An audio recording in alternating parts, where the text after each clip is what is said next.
Hello hi everyone, कैसे हैं आप सभी लोग। मैं उम्मीद करता हूँ कि आप सभी लोग बढ़िया होंगे। जैसे कि मैंने आप सभी लोगों से बोला था कि आप सभी लोग डिमांड भी कर रहे थे कि सर बैंक टॉपर से स्टार्ट करिए, जैसे कि एसएससी टॉपर से स्टार्ट होते हैं। तो कहीं ना कहीं यहाँ पर जितने भी सिलेक्टेड कैंडिडेट हैं मैं उनको इन्वाइट करता हूँ, और आप सभी लोगों को कहीं ना कहीं मेरी पूरी हेल्प रहती है कि आप सभी लोगों को कैसे भी जो भी बिगिनर होते हैं उनको कहीं ना कहीं काफी सही समय पे चीजों को अगर तरीके से चीजें पता चल जाए तो वो अच्छे से तैयारी कर सकते हैं। तो मेरी बीच में यहाँ पर बहुत ही स्पेशल गेस्ट है साक्षी अग्रवाल, जो अभी एसबीआई पीओ है। तो आप सभी लोगों को वो गाइड करेंगे। जैसे कि मैं हमेशा तो आप सभी लोगों को बताता रहता हूँ, लेकिन मेरे सामने यहाँ पर आप सभी लोग स्क्रीन पर भी देख रहे होंगे। तो यहाँ पर जो साक्षी जी हैं ये एसबीआई पीओ है, तो आप सभी लोग को बहुत अच्छे से समझा सकते हैं, क्योंकि इन्होंने भी जिस दौर से आप गुजर रहे हैं वहां से ये निकले हुए हैं, और वो आप सभी लोगों को क्या ना कि बहुत अच्छे से समझा सकते हैं। तो यहाँ पर साक्षी जी मैं आपके अभी कुछ क्वेश्चंस करूंगा जो बैंकिंग एस्पिरेंट्स के कॉमन से क्वेश्चंस रहते हैं। अक्सर मैं जब भी वीडियो बनाता हूं तो वो नीचे कमेंट्स मुझे देखने को मिलते हैं, तो मैं सोचता हूं कि चलिए मैं तो हमेशा गाइड करता रहता हूं, अगर आप बहुत बेहतर से समझा सकते हैं। तो सबसे पहले तो आप अपने बारे में बताएं, काफी स्टूडेंट्स का सबसे पहला बिल्कुल। क्वेश्चन यही रहेगा।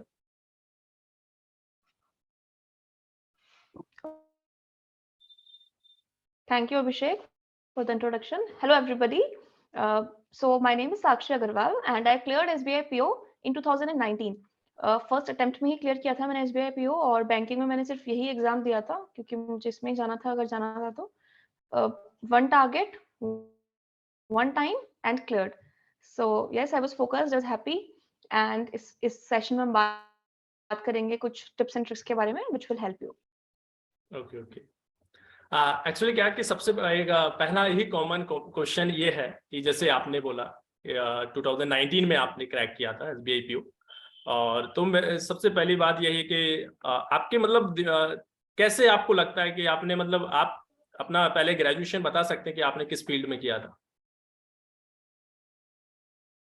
Okay. So basically, I'm an engineer. I did my BTech in 2016. After that, I was campus placed with TCS, Tata Consultancy Services, and I was working in Hyderabad. So along with my job only, I cracked SBI PO. अच्छा Prestige था, अच्छा growth है, खुद का state मिलता है, you know. So I was in Hyderabad. I prepared there along with the job, सुबह शाम manage करके, and then I got selected. I came back here. Now I'm more happier, or I would say I'm happier. Okay. Yeah. क्या ना कि सबसे बड़ा question तो यही रहता है कि आपको मतलब बैंकिंग की तैयारी करना चाहिए, ये किसने बताया। जैसे आप टीसीएस में जॉब में थे, तो ये तो कहीं ना कहीं आप थोड़ा सा अपने फील्ड को चेंज किया, तो आपको मतलब सबसे पहले बताया किसने कि बैंकिंग की तैयारी करना चाहिए, इसमें काफी अच्छा स्कोप है, या इसमें करियर को लेकर काफी अच्छी ग्रोथ है। एक्चुअली एक दो कलीग्स थे जिन्होंने एसबीआई पीओ ज्वाइन किया था, फिर उनकी मैंने जर्नी देखी और कैसा क्या कल्चर है वो मुझे पता चला कलीग्स के थ्रू, एक्चुअली जो काम कर रहे हैं एसबीआई में. तो लगा मुझे कि हाँ, अच्छी अपॉर्चुनिटी है, अच्छा सैलरी पैकेज है, अच्छे पर्क्स हैं, अच्छा रेपुटेशन मिलता है. Of course this is the largest bank of India, no denying. SBI तो एसबीआई ही है, राइट। राइट. एंड प्रमोशंस भी काफी अच्छे हैं. सो आई थॉट कि यार बैंकिंग में जाना है तो SBI PO is the top notch target. Okay okay. तो मैं ये कह सकता हूँ कि ये आपकी ड्रीम जॉब थी, राइट, इसको क्रैक करना। Actually I was not planning. मुझे वैसे एमबीए करना था, और मैंने इनफैक्ट एमबीए के भी एग्जाम्स क्लियर किए हुए हैं, सारे के सारे जो भी होते हैं, अपने काफी जगह इंटरव्यूज दिए हैं.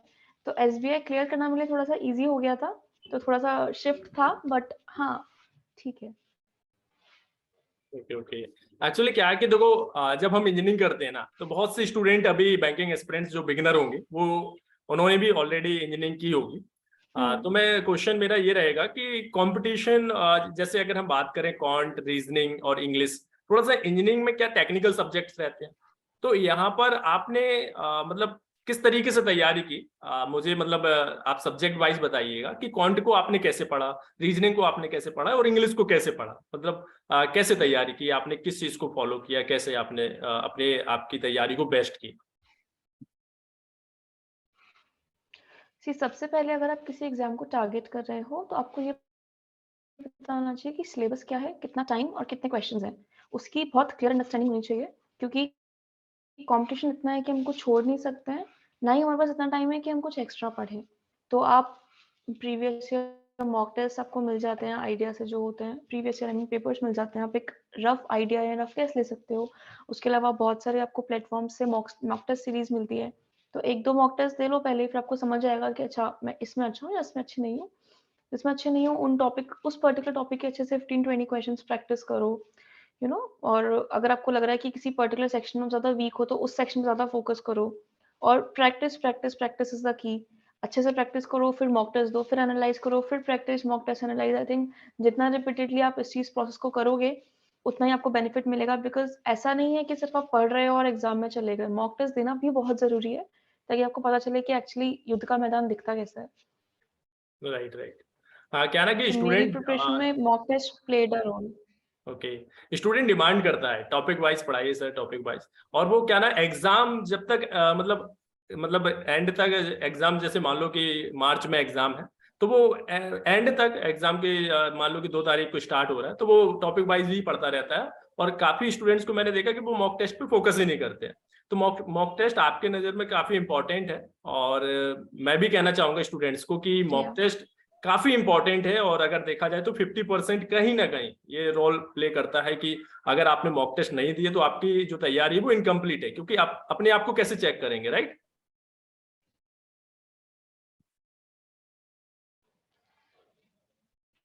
आप मॉक टेस्ट देते तो आपके दिमाग में भी एक वो टाइमर से आप एडजस्ट हो जाते हो कि अच्छा मेरा प्री 60 मिनट्स का है, 60 मिनट्स में मेरा दिमाग क्वेश्चंस को कैसे टैकल कर रहा है, कैसे हैंडल कर रहा है, आपको उसकी आदत हो जाती है। तो आपको एक्चुअल एग्जाम में कुछ बहुत ज्यादा ऐसा नहीं लगता कि अरे ये क्या हो गया, या फिर क्वेश्चंस छूट रहे हैं या नहीं छूट रहे हैं।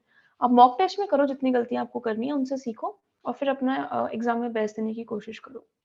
Okay okay. अच्छा, तो मैं आपसे थोड़ा सा मतलब आपके टाइम टेबल पे आना चाहूंगा कि जब आप तैयारी करते थे तो आप एज अ बिगिनर, मतलब जब आपने स्टार्टिंग की तो आपका टाइम टेबल क्या था, डेली रूटीन क्या था, उस पर थोड़ा सा मतलब आप बताएंगे तो काफी हेल्प मिलेगा बच्चों को। ओके। दो चीज़ें हैं। पहली चीज़ तो ये कि मैंने बताया कि मैंने ऑलरेडी कुछ एमबीए एग्जाम्स वगैरह क्रैक किए हुए थे, तो मेरा क्वांट, रीजनिंग और इंग्लिश में थोड़ा फाउंडेशन अच्छा ही रहा है स्टार्टिंग से, तो वो एक कमांड था, प्रैक्टिस थी।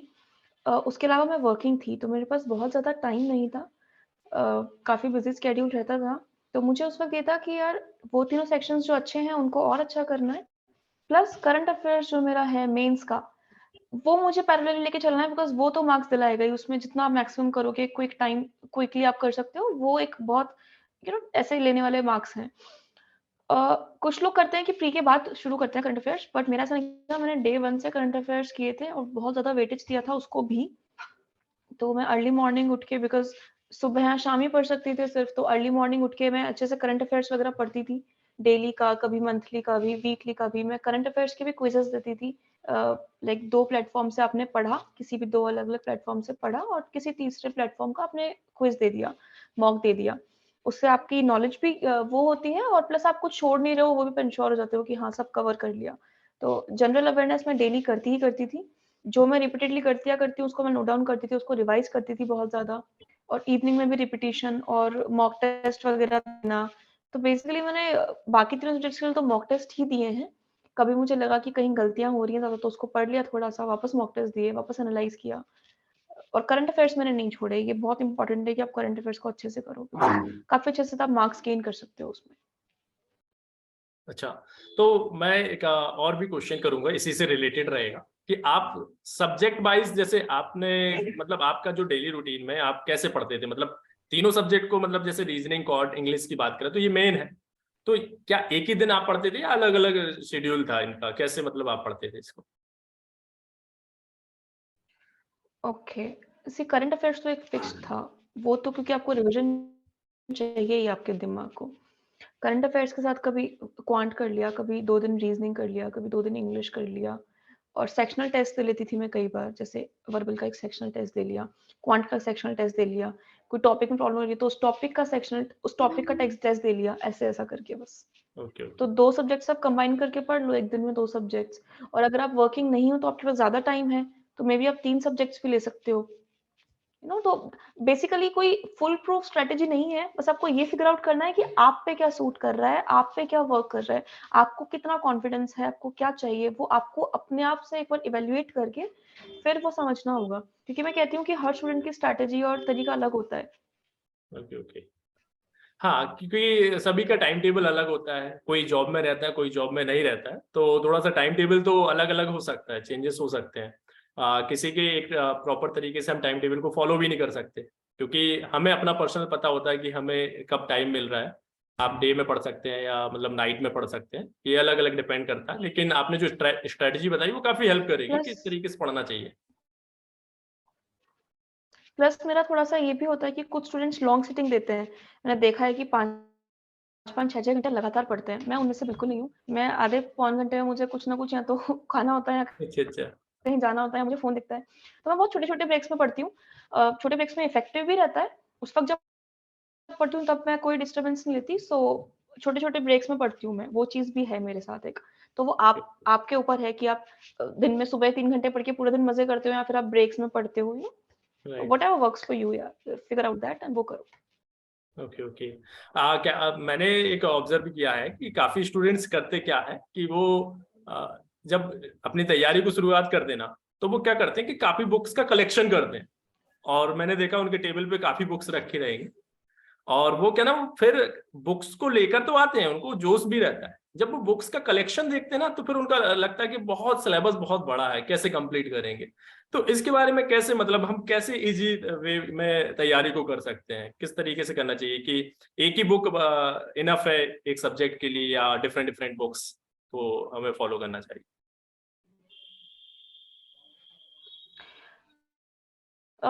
देखो, मैं हमेशा ये कहूँगी कि इसमें आप पहले सबसे पहले बेसिक्स पे कमांड करो।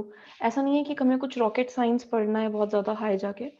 तो आप सबसे पहले, अगर आप बिल्कुल बिगिनर हो, तो आप बिल्कुल बेसिक बुक उठाओ। 1 बुक पर सब्जेक्ट, ठीक है? उस बुक में सपोज़ कोई क्वांट का की बुक है, उसका कोई चैप्टर है, होंगे उसमें कुछ 50 to 80 questions, I am supposing 2-3 exercises होंगी, एग्ज़ाम्पल्स होंगे। उसको आप पूरा कर लो। एक चैप्टर को सारे क्वेश्चंस अटेम्प्ट कर लो। उसके बाद मतलब आप एक बुक कंप्लीट कर लो अच्छे से प्रैक्टिस के टाइम पे। फिर आप मॉक टेस्ट दो।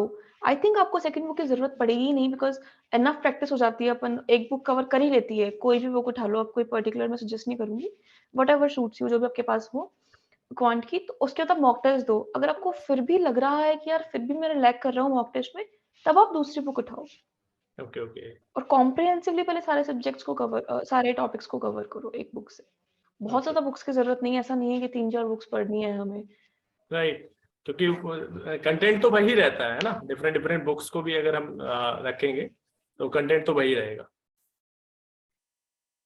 हुँ। अच्छा, एक क्वेश्चन और भी रहेगा, क्या है कि जैसे बात करें प्री और मेंस और इंटरव्यू तक का सफर जो रहता है, तो आपने प्री के लिए मतलब कितना मॉक टेस्ट पे कितना फोकस किया था, और उसके बाद मेंस पे आपने कितनी मॉक टेस्ट दिए, ये मेरा क्वेश्चन रहेगा। मुझे मेरे नंबर्स अच्छे से ध्यान है मॉक टेस्ट के। प्री में मैंने 11 दिए थे और मेंस में मैंने 8 दिए थे। तो मेंस के 1 दिन पहले मुझे ध्यान भी है कि मैं सोचती थी कि यार 8 ही दिए हैं, 8 ही दिए हैं, क्या होगा? फिर ना कोई बात नहीं, अब तो फोड़ेंगे जैसे भी होगा, देखा जाएगा। बिल्कुल बिल्कुल। मैंने 11 और 8 दिए थे, जितना भी टाइम था। बट हाँ, उसमें मार्क्स अच्छे आ रहे थे, सब ठीक चल रहा था, करंट अफेयर्स का रिवीजन बहुत अच्छे से चल रहा था। तो ठीक है, लगा था हो जाएगा। बट अगेन मैंने 8 मॉक टेस्ट दिए, इसका मतलब ये नहीं है कि 8 मॉक टेस्ट देके आप क्लियर करो। कई राइट लोगों को राइट। हो सकता है 2 में हो जाए, कई लोगों को 20 से 30 की ज़रूरत हो। आपकी परफॉर्मेंस से जब आप सैटिस्फाइड हो जाओ थोड़ा-सा, तब you are good to go. Okay okay. अच्छा, अभी हाल फिलहाल क्या है, आईबीपीएस पीओ का भी इंटरव्यू चल रहा है और एसबीआई पीओ का भी होगा। तो इसके इंटरव्यू पे बहुत सारे क्वेश्चंस रहते हैं इंटरव्यू में। तो जब भी अभी मैं काफी आईबीपीएस पीओ का इंटरव्यू चल ही रहा है, और बहुत स्टूडेंट कहीं ना कहीं कम्युनिकेट कर रहे हैं कि सर बड़ा डर लग रहा है, नर्वसनेस फील हो रही है, मतलब क्या ही पूछेंगे इंटरव्यू में, कुछ पता ही नहीं चलता है क्या। तो इसके बारे में आप बताओ, कैसा मतलब आप कैसा फील करते थे और आपने कैसे फेस किया, और मतलब स्टूडेंट्स को कैसे तैयार करना चाहिए इंटरव्यू के लिए, क्या बोलोगे आप? मैं मेरे इंटरव्यू में बहुत ज़्यादा रिलैक्स्ड थी और मैं यही सजेस्ट करूँगी कि आप भी बहुत रिलैक्स्ड रहो। होगा तो भी अच्छा है और अगर नहीं रहोगे तो भी, नहीं होगा तो भी नेक्स्ट ईयर एग्ज़ाम है। कोई लाइफ एंड डेथ का तो क्वेश्चन है नहीं। एग्ज़ाम चलते रहते हैं, एन्जॉय योर लाइफ यार। और इंटरव्यू की जब हम बात करते हैं तो मैं ये सजेस्ट करती हूँ कि आप कुछ इंटरव्यूज में या तो आपके बारे में क्वेश्चन पूछेंगे या फिर कुछ जनरल अवेयरनेस आसपास का, जैसे आप जिस जगह से आप हो उसके बारे में कुछ पूछ लिया या कुछ और करंट हैपनिंग पूछ लिया, आपके क्या व्यूज हैं, राइट। तो आप ना खुद के बारे में बहुत अच्छे से कॉन्फिडेंट रहो। You should know about yourself. आपने क्या एजुकेशन में किया है, क्या आपका वर्क एक्सपीरियंस रहा है, क्या आपकी हॉबीज हैं, क्या आपके एक्स्ट्रा करिकुलर्स हैं, अचीवमेंट्स हैं, डिसअपॉइंटमेंट्स हैं। आप खुद को लेके बहुत ज्यादा क्लियर रहो अपने हेड में, राइट, कि आपको क्यों करना है, आप क्या करना चाह रहे हो, जहाँ पे आप जा रहे हो क्या आपको उस जगह के बारे में पता है, जिस भी ऑर्गेनाइजेशन को आप ज्वाइन करना चाह रहे हो। तो ये सब क्वेश्चंस आप जितना क्लैरिटी ला सकते हो उतनी क्लैरिटी लाओ। अगर आप करंट अफेयर्स ऑफ कोर्स थोड़ा बहुत पढ़ लो, क्या क्या हो रहा है, आपके व्यू पॉइंट्स होने चाहिए। अगर आप कुछ करंट अफेयर्स का जवाब नहीं दे पाते हो इंटरव्यू में, दैट इज ओके। वो ये नहीं कहेंगे कि अच्छा इसको तो पता ही नहीं है, आपके मार्क्स कट रहे हैं। कोई दिक्कत नहीं है, आपको नहीं आता, आप कॉन्फिडेंटली बोल दो कि I am not aware of this, maybe I read about it. But अगर आप खुद के बारे में आपसे कोई क्वेश्चन पूछा गया और फिर आप कॉन्फिडेंट नहीं हो, आप अटक रहे हो ना, दैट इज अ प्रॉब्लम। वो नहीं होना चाहिए। आप खुद के बारे में कॉन्फिडेंट रहो कि हाँ मैं ये हूँ, मैंने ये किया है, मुझे ये आता है, मुझे ये नहीं आता है, ये मेरी प्रॉब्लम है, यहाँ पे मुझे इसलिए ज्वाइन करना है। वो आपका थ्रेड एकदम क्लियर होना चाहिए। उसके ऊपर सब संभल जाता है, कोई इशू नहीं है कुछ। हर कोई तो हर क्वेश्चन के जवाब देके नहीं आता इंटरव्यू में, राइट। बहुत सारे लोग हम सुनते हैं कि यार सब सब कुछ दे दिया, मेरा सिलेक्शन नहीं हुआ। तो थोड़ा सा आप कंफर्टेबल रहो, क्योंकि जब आप जॉब भी ज्वाइन करोगे तो भी देखो हर तरह का प्रेशर रहता है, आपको संभालना तो है ही। नाउ वी आर एडल्ट्स, हमने इतनी मेहनत से प्री और मेंस क्लियर किया है, बहुत कंपटीशन है, you should be proud of yourself कि चलो मेंस क्लियर कर लिया, अब इंटरव्यू है। कॉन्फिडेंट रहो, इजी रहो, जितना इजी रहोगे उतना अच्छा है। बस एक इंटरेक्शन है, इंटरव्यू में कोई आपको ग्रिल नहीं कर रहा, कोई उस तरह का हार्ड एंड फास्ट नहीं है, जैसे नॉर्मली होता है आईएएस सीडीएस वगैरह में, वैसा कुछ नहीं है। बिल्कुल रिलैक्स, आपके थॉट्स क्लियर होने चाहिए खुद को लेके, और आपकी लैंग्वेज क्लियर होनी चाहिए, आपकी बॉडी लैंग्वेज थोड़ी ईजी होनी चाहिए, दैट्स इट। कहीं दिक्कत नहीं आएगी इसके बाद आपको। क्या कि अभी आईबीपीएस पीयू का इंटरव्यू चल रहा है, तो अभी काफी स्टूडेंट्स ने इंटरव्यू फेस भी किया। तो कभी क्या ऐसा क्वेश्चंस बोला कि सर मुझसे तो प्रोफाइल के बारे में ही क्वेश्चंस किया, कुछ बैंकिंग अवेयरनेस करंट अफेयर्स पूछा ही नहीं है। तो क्या इसको मैं नेगेटिव वे में लूँ या पॉजिटिव वे में लूँ? तो इसके बारे में आप क्या बोलना चाहोगे? आई थिंक नेगेटिव पॉजिटिव आपके आंसर से नहीं होता, आप कैसे सिचुएशन को टैकल करते हो उससे होता है। इंटरव्यूअर्स भी ये एक्सपेक्ट नहीं करते कि आप हर चीज बता पाओ बैंक के बारे में। अगर आप मैं एसबीआई पीओ का जब इंटरव्यू दे रही थी, तो अगर वो एग्जैक्टली मुझसे कुछ बहुत ही डीप में पूछ लें कि एसबीआई पीओ में अगर ऐसे हो गया तो, या फिर ये है वो है, तो हो सकता है कि मुझे नहीं पता हो। लेकिन जो मुझे अगर मुझे वो नहीं पता, तो मैं साइड में से मुझे कुछ तो पता होगा उसके बारे में, आसपास मैंने कुछ तो पढ़ा ही होगा ना। तो जो मैंने पढ़ा है ना, जो मेरी डिपॉजिटरी है, जो मेरी नॉलेज है, वहां से मैं कुछ ना कुछ रिलेट करके कुछ तो जवाब दूंगी उसका, कि सर ये तो देखेंगे पर ये ऐसा ऐसा है, तो मे बी ऐसा ऐसा हो, समथिंग कुछ भी बोल दो। थोड़ा सा प्रेजेंस ऑफ माइंड रखो अपना। वो कोई नेगेटिव नहीं है, कोई इशू नहीं है, बिकॉज वो सब कुछ तो एक्सपेक्ट नहीं कर रहे हैं ना, हम जाके वो तो पता लगाएंगे ना क्या क्या होता है। बिल्कुल बिल्कुल। अच्छा ठीक है, काफी आपने कुछ बताया। बस लास्ट क्या ना कि बहुत ज्यादा एक क्वेश्चंस पे स्टूडेंट्स, मैंने देखा कि वीडियोस भी काफी स्टूडेंट्स देखते हैं। एसबीआई पीओ सैलरी और अलाउंसेस ये सभी लोग देखते हैं, इसके बारे में क्या बोलना चाहोगे?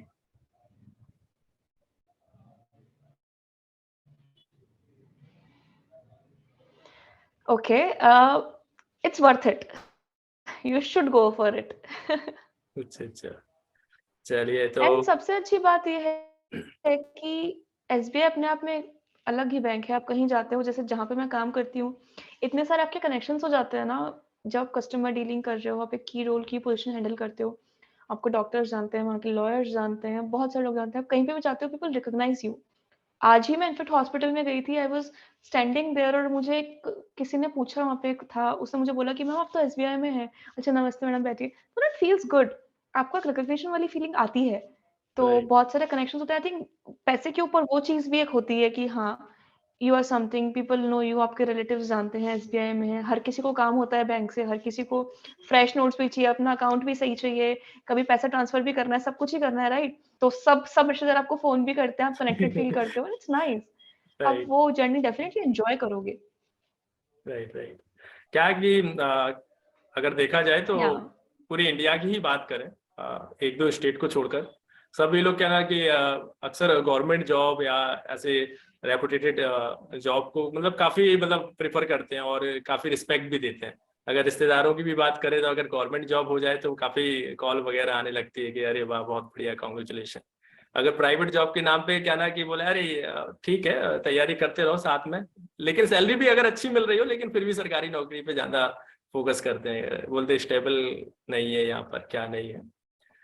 तो लेकिन ठीक है, काफी अच्छी जॉब है और एसबीआई पीओ, और बहुत लोगों का ड्रीम होता है। और अभी क्या कि स्टूडेंट्स का कहीं ना कहीं सपना भी होता है, जो अभी आईबीपीएस पीओ का भी इंटरव्यू देकर आ रहे हैं ना, वो ये बोल रहे हैं कि सर एसबीआई पीओ का भी बहुत अच्छे से देंगे, क्योंकि उनके माइंड सेट रहता है।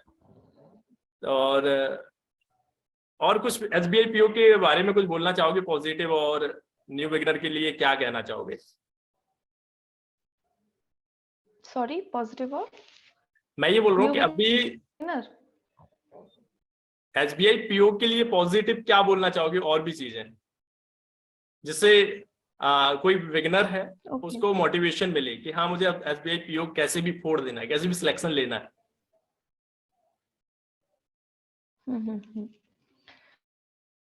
सी, सबसे पहले तो सबसे इम्पोर्टेंट होते हैं हम खुद और हमारी फैमिली।